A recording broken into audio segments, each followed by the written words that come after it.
Miriam sat alone in her car outside the grocery store, gripping the steering wheel as tears blurred her vision. Another engagement photo had popped up on her screen, this time her younger cousin.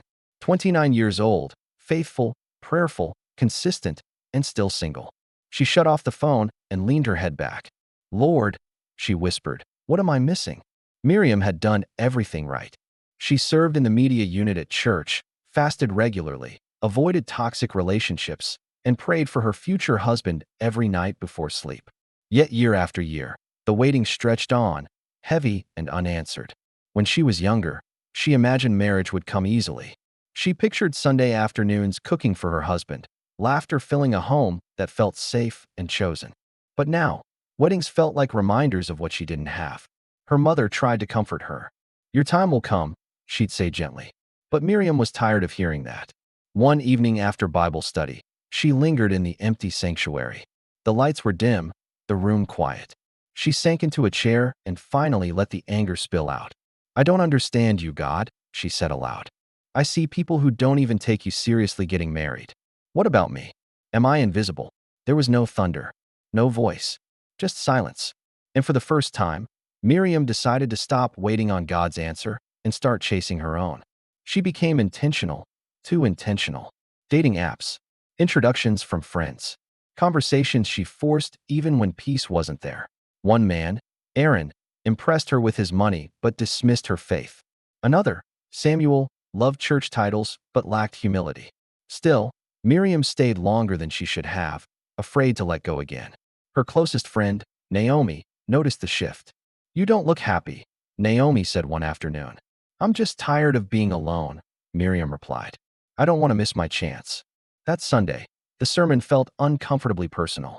Sometimes, the pastor said, God delays what we want because we are not yet ready to steward it well. Waiting seasons are not empty seasons. They are formative.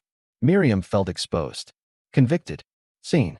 That night, she cried, not in anger this time, but in surrender. "Lord," she prayed softly, "if marriage is not for me right now, teach me how to live fully without it. Heal whatever makes me feel incomplete." Something changed after that prayer. She ended the relationship she knew wasn't right. She deleted the apps. She stopped measuring her worth by timelines. Instead, she poured herself into growth, mentorship, counseling, journaling, learning to enjoy her own company. She started volunteering at a community literacy center, tutoring children on Saturday mornings.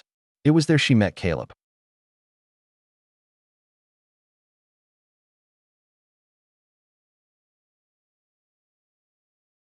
Weeks passed before Miriam even considered him as more than a friend, and when she didn't panic. They talked. Slowly. Honestly. They prayed. They involved mentors. There was peace, not pressure. One afternoon, as they walked after tutoring, Caleb said, "I wasn't looking for a relationship when I met you. I asked God to make me whole first. But I see something different here, something healthy." Miriam smiled, heart calm. "That's all I want," she said. Healthy. God-led, unforced. Their relationship grew with intention, not desperation. 2 years later, Miriam stood at the front of the church, dressed simply, joyfully. Not because she was finally married, but because she was finally whole. As she held Caleb's hands, she realized something beautiful. The waiting hadn't delayed her life. It had prepared it. Later that evening, Miriam whispered a quiet thank you to God. Not just for love, but for the season that taught her she was already enough.